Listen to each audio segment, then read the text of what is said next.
আজ বৃহস্পতিবার সন্ধ্যায় ত্রয়োদশ জাতীয় সংসদ নির্বাচনের তফসিল ঘোষণা করবেন প্রধান নির্বাচন কমিশনার।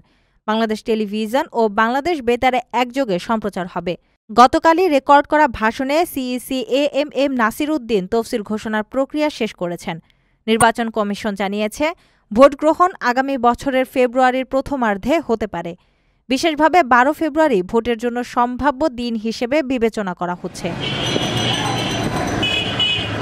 ইসি ভোটের নিরাপত্তা ও রমজানের সময়সূচি মাথায় রেখে ভোটের পর অন্তত 1 সপ্তাহ সময় রাখতে চায়। এছাড়া নির্বাচনের গ্যাজেট প্রকাশের পর সংখ্যাগরিষ্ঠ দল সরকার গঠনের সময়ও পাবে। বাগেরহাট ও গাজীপুরের আসন নিয়ে হাইকোর্টের রায়ের অপেক্ষায় থাকা অবস্থায় আপাতত নির্বাচনের তফসিল 300টি গ্যাজেটেড আসনের জন্যই ঘোষণা করা হবে। দেশে এর আগে 12টি সংসদ নির্বাচন অনুষ্ঠিত হয়েছে। এর মধ্যে নবম জাতীয় সংসদ নির্বাচনের সর্বোচ্চ ভোট গণনা হয়েছিল 87% এবং ষষ্ঠ সংসদ নির্বাচনের সর্বনিম্ন ভোট গণনা হয়েছে মাত্র 26.5%।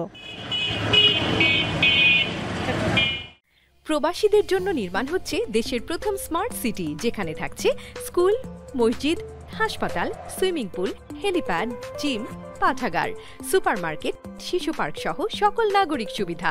মালিকানা শেয়ার মাত্র 5 লাখ টাকা। প্লাটিনাম ইনভেস্টরদের জন্য ঢাকা বিমানবন্দরে ভিআইপি প্রোটোকল সুবিধা। বিস্তারিত জানতে যোগাযোগ করুন স্ক্রিনে দেয়া হোয়াটসঅ্যাপ বা ইমো নাম্বারে।